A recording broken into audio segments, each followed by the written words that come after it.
adoption of the minutes of December the 12th. Councillor English, Councillor Salt, all in favor? Business arising from those minutes? Any business arising, Councillor? Okay, thank you. No public hearings today, no consideration of third readings or adoption of bylaws. Announcements from the mayor. We have not been together for a month, so I have a fair number of announcements. And we are trialing today going live streaming, so that's why you see the lights in front of the councillors and staff. So bear with us. Happy New Year, everyone in Revelstoke. Thank you to everybody that helped at the Christmas dinner. I know Councillor Salt, she was quite involved with that. And just want to get a message out there to the community and everybody traveling through to please have fun in our mountains and stay safe. Thank you to the Fire Department, the Fire Rescue Society, the RCMP, Public Works, Highways Department, Search and Rescue, Parks Canada, Armed Forces Canada, and Avalanche Canada to try and help keep everybody safe as they're enjoying the mountains and traveling through the mountains. And please check before you leave home. Check Drive BC and check the avalanche report. The avalanche report has gone up in the last day in our area. Revelstoke was honored to have the Prime Minister and his family spend part of their Christmas vacation in Revelstoke. It was not a political visit, it was a family vacation visit. And also, Council has just received a 15-year financial budget coming forward this week. And thank you to our CEO, Alan Chabot, and our Finance Director, Tanya McCabe, for making this a reality coming forward. I know it's been a lot of work for staff who've been understaffed to come on board with this. And thank you for your leadership in making this happen as we go forward through the budget process. I heard for years from a former council that we needed a 10-year budget, and lo and behold, we're coming out with a 15-year budget. No delegations and presentations today, no recommendations from the committee of the whole, no bylaws, unfinished business, Sandy Dump. And Councillor Schultz. Your Worship, I'll bring that forward for conversation. That the public sandy dump be constructed on municipal property located at 1625 Powerhouse Road. Seconder for that motion. Councillor Duke. And discussion on the motion of Councillor Schultz. Your Worship, I've read through all the reports and can appreciate where the staff are coming from on this location, and the comments from the community about needing a sandy dump and some of the actions that have happened because we do not have one locally. But I don't believe that Powerhouse Road is the location. Having been an RVer, I know for a fact that I would not drive across town to, if I was traveling, to dump my sandy tank. I would wait till I got to the next community. So I believe that we could do a little bit more work on looking at places and maybe coming up with some public-private agreement so that we can have something a little closer to the highway. Other councillors, any comments? Councillor Orlando? Yeah, my mic isn't on, just so we know here. I'm just trying to get used to this. I sort of agree with Councillor Sulls in that, you know, the feedback that I've been getting is this location is not ideal. I mean, staff have done good work in looking at several different locations, and there's a lot of drawbacks. I know some of the locations that people sort of jump out to them as the best location, they don't work for various reasons, like on the other side of the bridge on the highway, we don't have water over there, so it would be a really expensive project to do.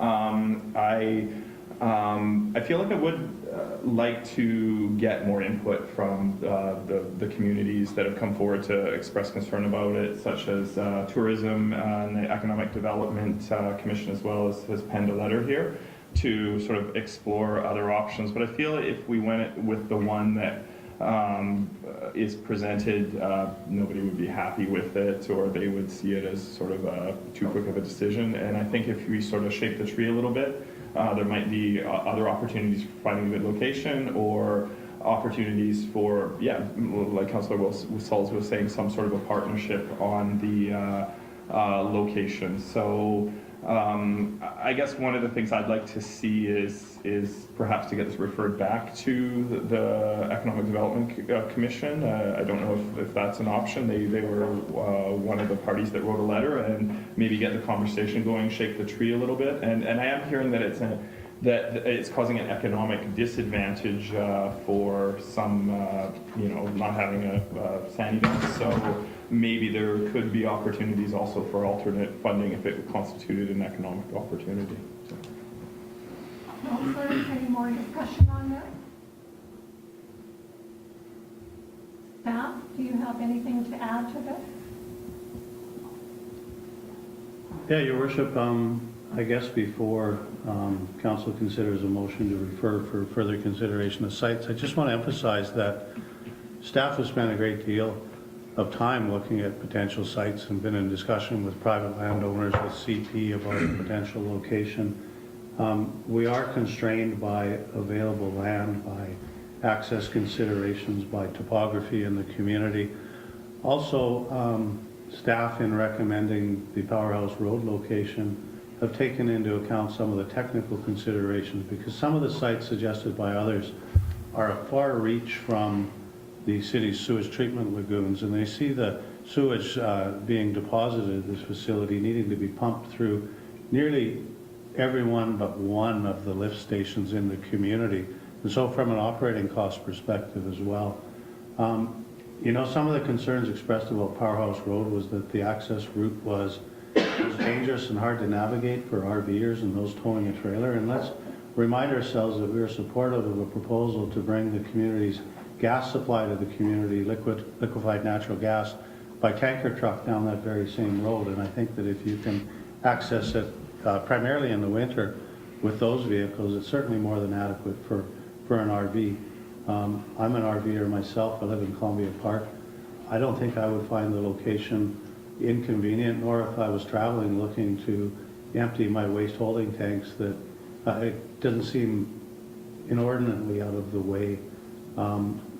Primarily one group was advocating for a site next to the municipal cemetery, and those lands are reserved for cemetery purposes. So, we risk, if we spend a lot of time engaging and looking at other options, of which there seem to be relatively few, the loss of another peak season of being able to provide this service to visitors in the community.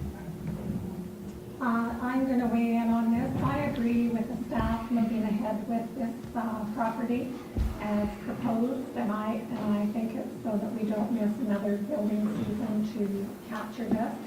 And I think some signage for the Powerhouse Road Industrial Park will bring more people down there. But I think the stacking of vehicles laid out by the staff is really, really important. That when we get into a peak season of several RVs trying to do their discharge of their waste, I think that this property will really handle the situation. So I'm going to vote in favor of this. Any more discussion?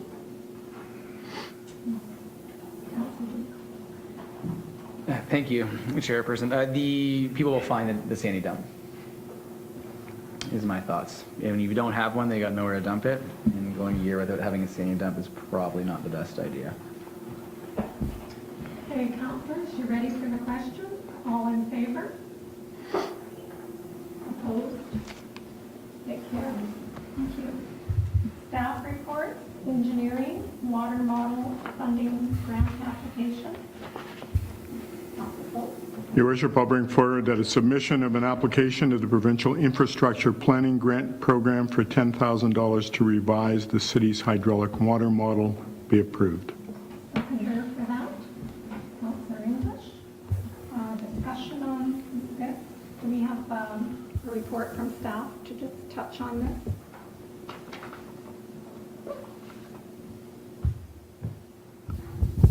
Your Worship, this engineering study that we'll be doing is updating the city's water model.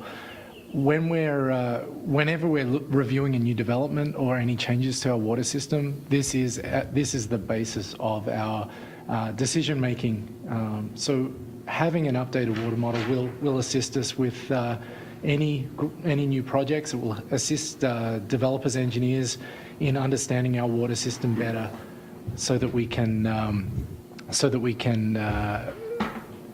effectively manage new development throughout the community without impacting existing water supply for users.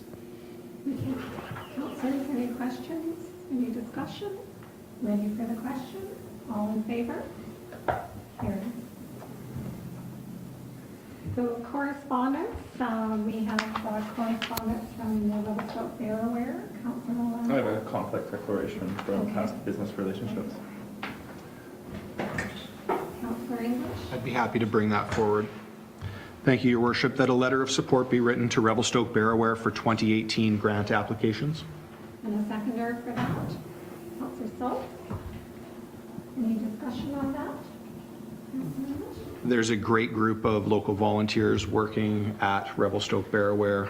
You can see our results with wildlife interaction over the term of this council, and a big part of that is due to the activities of the Barraware group. I'm happy to support this application going forward. Good. Ready for the question? All in favor? Carried.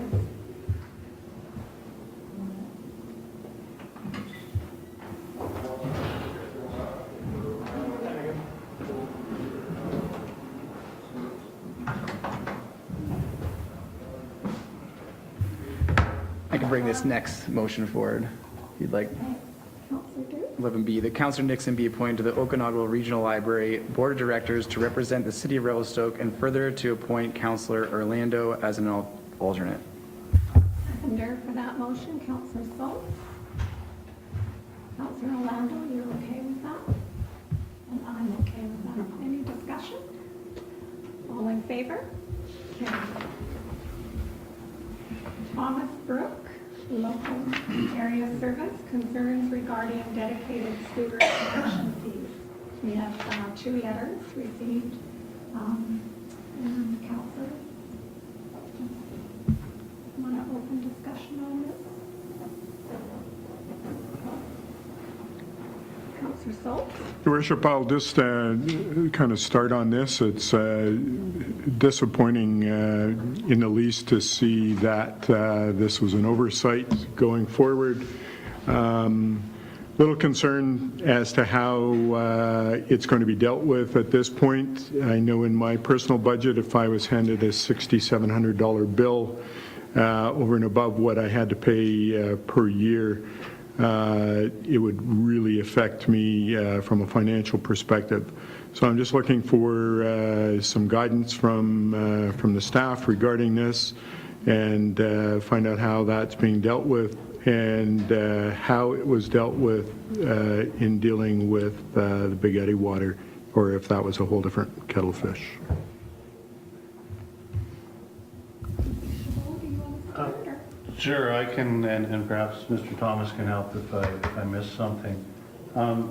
I agree with Councillor Sauls that this is a regrettable administrative error, and I think that for some property owners in the Thomas Brook area, a decision whether or not to connect to the sanitary sewer system might have been different had they known of this fee in advance. The letter signed by a number of them talks about the application of DCCs, and I think they misunderstand how those things operate to pay the downstream infrastructure costs of service expansion and the collection of additional properties. So the dedicated connection fee is required by the sanitary sewer bylaw for any property in the city that converts from a septic system to use of the sanitary sewer, and it pays for things such as a trunk main extension or expansion, for expansion to the sewage treatment facility, and they become users. When CPR Hill was brought in and serviced by the city, those same owners also paid the local area service charge for the capital infrastructure, and they paid the dedicated connection fee for sanitary sewer. Now, any such charge is inapplicable to the Big Eddy water, the city doesn't have a dedicated connection fee or a proxy for a development cost charge for water in the Big Eddy area. What we've done because of this oversight, which is really unfortunate, and I agree, I hit, getting told after the fact that you're on the hook for $6,600 or thereabouts, is hard to stomach for anyone, was to date the invoice for the 2nd of January or sometime later, such that the owners had the opportunity to have up to 12 months to pay without penalty or interest on the amount, and they could perhaps spread out that contribution.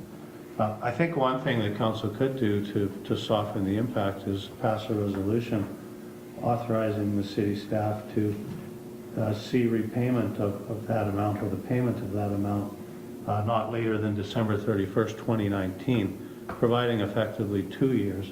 I mean, even on a monthly basis, it's still a large sum of money for homeowners who are already saddled with increased costs due to the cost of the capital infrastructure and coming into the city. But it's one thing we could offer, because we have no opportunity to exempt these properties from paying a fee that's established by bylaw, simply because there was administrative error by a clerk. The city sorely needs funds to upgrade sewage treatment plant and its infrastructure.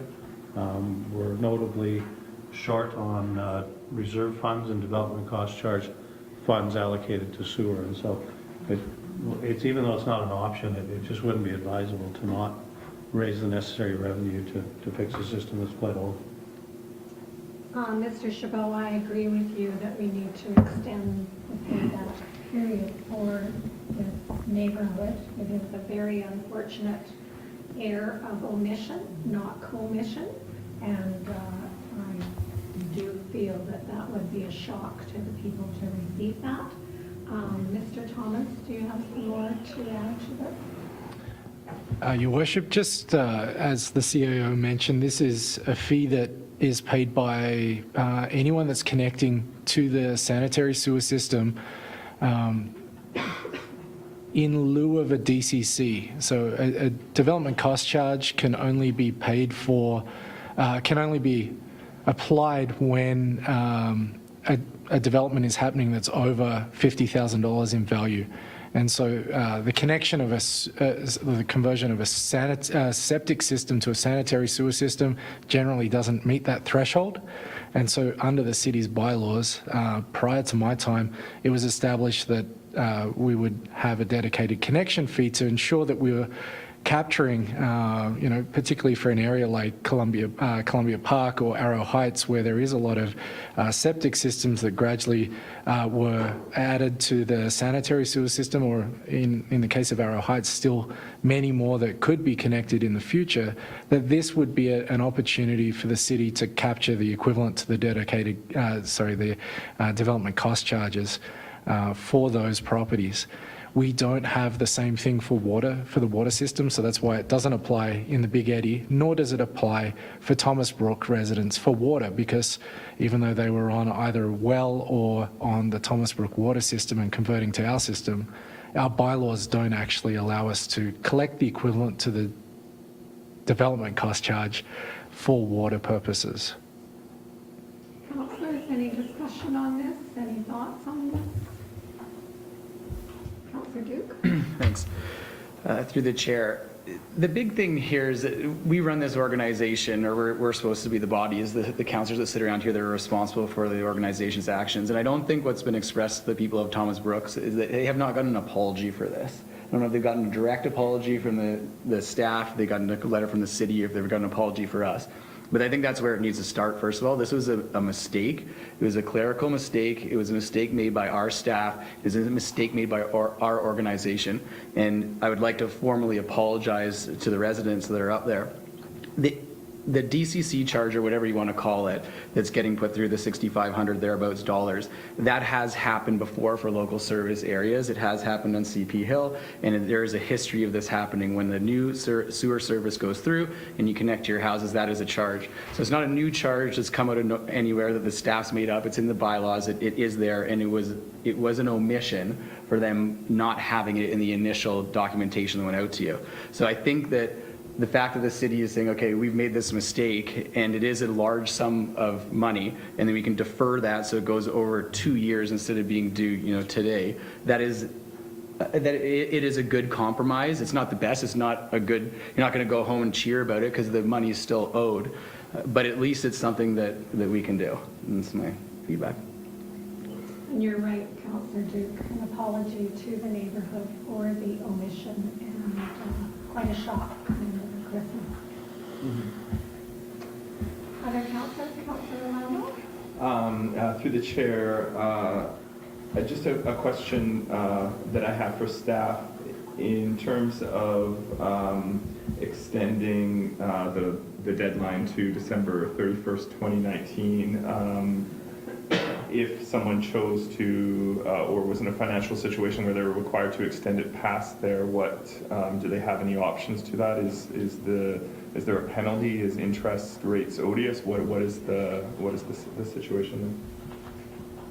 So, Your Worship, the sanitary sewer bylaw provides that any fee that remains unpaid after its due date is subject to a 5% penalty.